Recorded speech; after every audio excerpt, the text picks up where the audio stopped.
Assalamualaikum dan salam sejahtera. Saya Siti Hidayah Marini binti Sudin. Saya akan membentangkan bahagian pengenalan dan kajian literatur berkaitan projek akhir tahun kumpulan kami yang bertajuk Hyper Clean Turbine. Sejak setengah abad yang lalu, banyak negara telah berubah daripada ekonomi luar bandar berasaskan pertanian kepada ekonomi bandar berasaskan industri. Akibatnya, banyak aktiviti yang dilakukan oleh manusia untuk membangunkan ekonomi ini telah mengeluarkan zarah dan gas yang berbahaya seperti ozon dan nitrogen dioksida, dan demikian menyebabkan pencemaran udara yang teruk. Organisasi Kesihatan Dunia iaitu WHO telah menyatakan bahawa setiap tahun kualiti udara yang buruk menyebabkan lebih daripada 7 juta kematian peramatan di seluruh dunia. Seperti negara-negara membangun yang lain, Malaysia juga telah mengalami pembangunan industri dan pembandaran yang pesat dan berhasrat untuk menjadi negara yang maju menjelang tahun 2020. Proses pembangunan yang bermanfaat secara ekonomi ini bagaimanapun telah mencemarkan alam sekitar dan atmosfera. Di Malaysia, data komprehensif mengenai pelepasan pencemar adalah terhad. Namun, sumber muda alih telah dikenal pasti sebagai penyumbang utama kepada pencemaran udara bandar iaitu sebanyak 70 hingga 75%. Malaysia juga mengalami pencemaran udara serantau yang disebabkan oleh jerebu yang teruk akibat daripada kebakaran hutan yang meluas di negara jiran iaitu Indonesia. Kejadian jerebu Asia Tenggara pada tahun 1997 merupakan episod yang pertama. Kejadian jerebu serantau berikutnya berulang pada tahun 2015 adalah yang paling teruk sejak tahun 1997. Kejadian jerebu Asia Tenggara 2015 mempunyai kesan kesihatan yang sangat serius dengan pendedahan asap semasa episod tersebut dianggarkan mengakibatkan lebih daripada 6,500 kematian di Malaysia, iaitu jauh lebih tinggi daripada kematian pada tahun 2006 yang dianggarkan sebanyak 2,300. Oleh itu, melihatkan kesan yang sangat teruk akibat daripada jerebu ini, projek Hyper Clean Turbine ini bertujuan untuk menyelesaikan masalah pencemaran udara di Malaysia dengan cara menapis udara yang kotor dan sekaligus mengurangkan pencemaran udara di sesuatu kawasan yang tercemar. Objektif kajian ini adalah seperti berikut. Yang pertama, untuk menentukan masa pengecasan optimum, voltan output optimum dan juga hubungan antara kelajuan angin dan voltan output.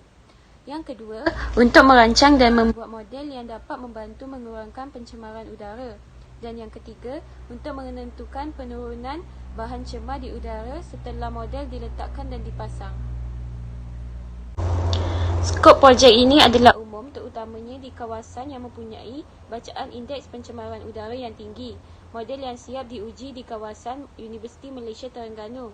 Tujuan ujian ini adalah untuk mengetahui sama ada model tersebut berjaya ataupun tidak untuk mengawal pencemaran udara di kawasan yang tercemar. Tujuan lain model ini juga adalah untuk menjadi sistem sokongan alternatif untuk penjana utama sekiranya berlaku kecemasan di sesuatu kawasan. Bahan yang digunakan untuk membina model ini adalah kipas egzos, penjana motor, bateri, wayar, kipas pengudaraan, penapis udara, polikarbonat dan juga Swiss. Elemen yang terlibat dalam model ini ialah penjana turbin angin dan juga sistem penapis udara. Manakala parameter yang terlibat dalam model ini pula ialah karbon dioksida, habuk, kelajuan angin, volt dan juga masa pengecasan. Seterusnya, saya akan membentangkan bahagian kajian literatur untuk tajuk reka bentuk turbin angin. Untuk kes turbin angin, kecenderungan bilah dan penjajaran putarannya menentukan jenis turbin angin.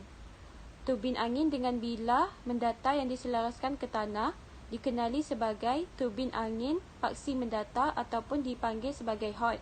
Manakala turbin angin paksi menegak mempunyai bilahnya yang berserenjang dengan tanah yang dipanggil sebagai void. Kedua-dua jenis turbin angin ini mempunyai jenis angkat dan juga jenis seret. Itu sahaja daripada saya. Sekian, terima kasih. Seterusnya saya Haikal akan meneruskan mengenai hubung kait antara power dan juga wind speed. Okey, kat sini kita nampak ada satu graf kan. Satu graf ni dia menunjukkan bahawa menunjukkan hubung kait antara angin dengan kuasa yang dihasilkan. Di mana semakin laju angin, semakin tinggi kuasa yang digenerate.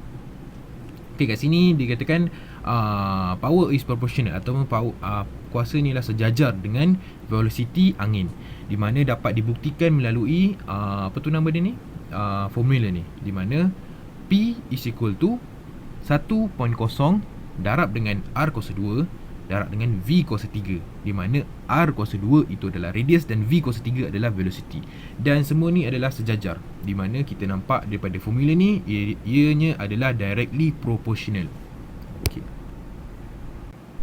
Okey, seterusnya ialah indoor air quality. Okey, kat sini terbagi kepada dua, iaitu jenis pencemar dan juga punca pencemar. Okey, jenis pencemar adalah ada 4 kat sini. Sebenarnya ada banyak tapi kami keluarkan hanya 4 saja.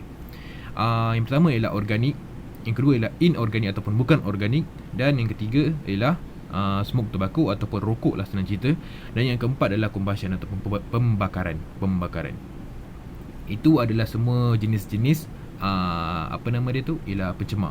Okey, punca pencemar pula ialah yang pertama dikatakan daripada bangunan yang tertutup ataupun kawasan yang terbuka. Boleh jadi dua. Yang kedua ialah punca pencemaran udara ni termasuk sumber alami dan juga buatan manusia. Kat bahagian bandar kan, ataupun bahagian bandaraya, kebanyakannya pencemaran hasil daripada buatan manusia, dan utamanya hasil daripada pembakaran oleh kenderaan dan juga jentera.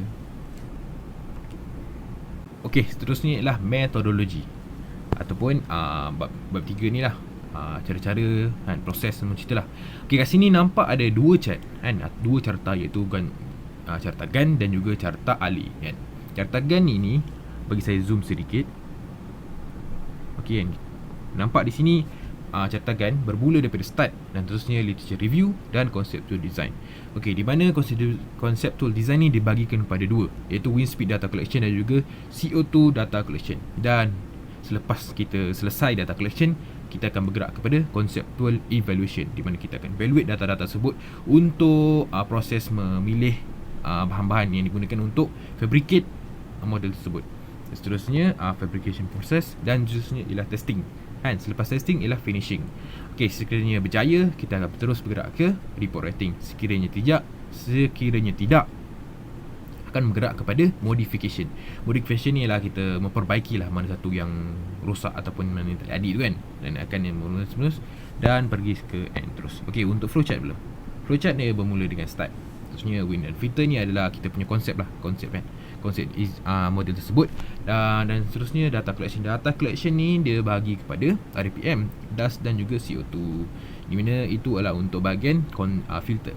Dan data collection untuk wind dan turbine tersebut, kita ambil voltage dan juga ampere, di mana value-value ialah 2, 4, 6 dan seterusnya. Dan seterusnya selepas selesainya data collection, kita akan buat fabrication, dan seterusnya testing dan juga analysis kan. Di analysis ni sekiranya berjaya, kita akan terus kepada result kan. Kita tengok, ambil terus result tu dan end. Sekiranya tidak, akan patah balik kepada data collection, kita kena ambil data baru dan mula semula. Okey, seterusnya ialah schematic diagram ataupun proses diagram lah saya cerita kan. Ini kita nampak dia angin daripada luar masuk kepada turbine dan melalui shaft terus kepada generator kan. Tapi di shaft ni dia bagi kepada wind tu akan melalui apa nama dia tu, filter, dan generator dan filter ni akan menghasilkan output dan akan keluar angin yang bersih. Okey, seterusnya ialah preparation of material ataupun persediaan bahan-bahan yang digunakan untuk membina model tersebut. Okey, kat sini ada 5 bahan yang kita guna kan. Kat sini nampak kan, nombor 1 adalah generator, 6 volt generator. Kedua ialah kita guna 3-ply face mask ataupun topeng muka yang 3 lapis lah kan. Itu yang biasa kita dapat di farmasi tu kan. Dan yang ketiga ialah turbine blade. Kita gunakan valve ni adalah vertical axis wind turbine. Dan yang keempat adalah ventilation. Ventilation ni untuk aliran udara di dalam model tersebut supaya lebih efisien, so kita menggunakan exhaust fan. Dan yang kelima ialah filtration support, di mana kita menggunakan jaring perangkap nyamuk kan, untuk support filter tu.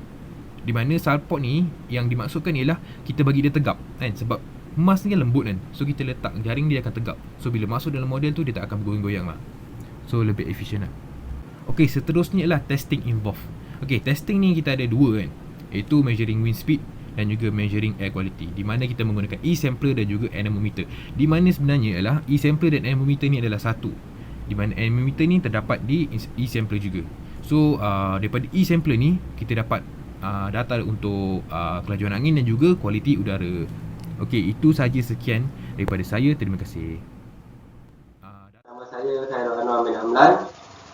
Saya akan sambung menerangkan untuk result and discussion. Okey, kajian untuk model ini dilakukan di Universiti Malaysia Terengganu. Kajian dilakukan pada 29 hingga 31 Mei 2020. Okey. Lepas tu untuk saya akan menerangkan untuk charging time. Charging time ni perlu mengetahui total load. Contoh, maksudnya kapasiti yang digunakan dalam model tersebut. Lepas tu yang pertama, elemen pertama yang perlu tahu adalah bilangan generator. Lepas tu battery capacity. Lepas tu charging time. Okey, untuk bilangan generator adalah 1. Lepas tu untuk battery capacity sebanyak 12 volt 25 ampere hour. Untuk maksud anatomi ini adalah berapa lama bateri tersebut boleh bertahan. Lepas tu sistem voltage ni bergantung kepada generator yang digunakan. Contohnya generator yang digunakan adalah 6 volt 12 volt. Efisiensi digunakan biasa diambil sebanyak 80 hingga 90%. Lepas tu DOD ni adalah perkali bagi untuk mengelak berlakunya bateri discharge sebanyak 50%, lebih 50%. Lepas tu charging time adalah 12 jam setengah. Okey, untuk output voltage ni datanya diambil selama 24 jam. Bermula pada 6 petang dan 29 hari bulan dan habis pada 30 hari bulan 6 petang. Daripada graf ini nilai output voltage paling tinggi adalah 3.3 pada jam 6 petang. Lepas tu graf ni menunjukkan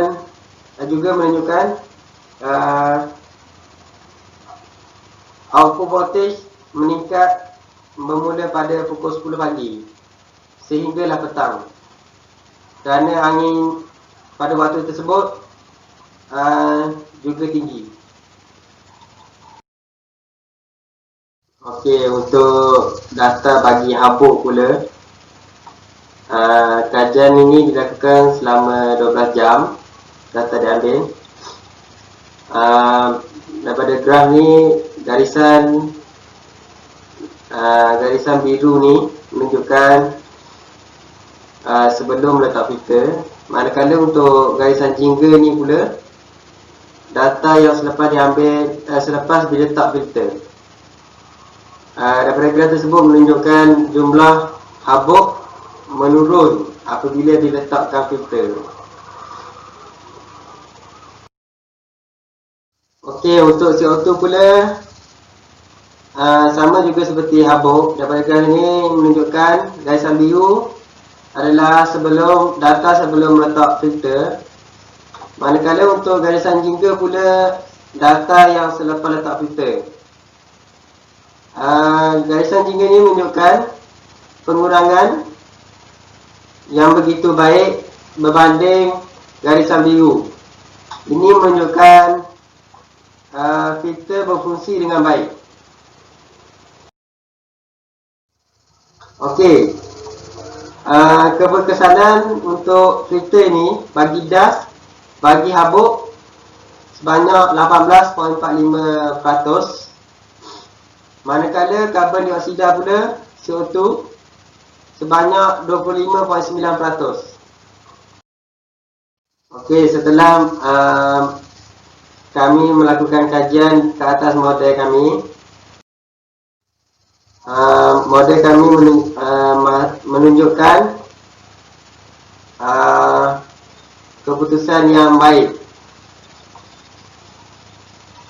kerana voltage yang dihasilkan adalah 1 hingga 3 volt. Lepas tu untuk charging time pula masa charge 12 jam setengah, dan keberkesanan filter menunjukkan baik kerana dapat mengurangkan jumlah habuk dan CO2 dalam model. Jadi konsep yang digunakan dalam model ini sesuai digunakan di kawasan yang sederhana tercemar, dan konsep yang digunakan ini menghasilkan suasana dalam rumah yang selesa kerana udara yang panas ditarik keluar melalui ventilator. Setelah melakukan kajian, kami mendapati bilah adalah bahan yang paling penting untuk menghasilkan berpusing dengan baik dan menghasilkan volt yang tinggi. Kerana apabila permukaan bilah licin dan tajam, dia dapat memecahkan angin dan berputar dengan lebih baik. Lepas tu untuk pilihan generator pula, perlulah pilih permanent magnet generator supaya voltage dihasilkan adalah konsisten dan tahan lama. Untuk menghasilkan voltage yang tinggi pada kadar angin yang average, purata angin di kawasan Malaysia ni, perlulah letak gear supaya combination gear yang antara generator dengan bilah dapat menghasilkan voltage yang tinggi walaupun keadaan angin yang tidak terlalu laju. Bagi penggunaan, dan akhir sekali, bagi penggunaan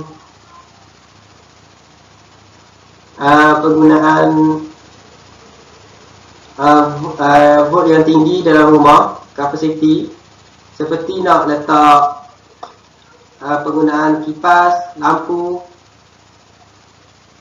konsep ini boleh digunakan, tapi perlu menambah generator sebanyak 3 supaya menghasilkan 9 volt. Okey, itu saja daripada kami. Sekian, terima kasih.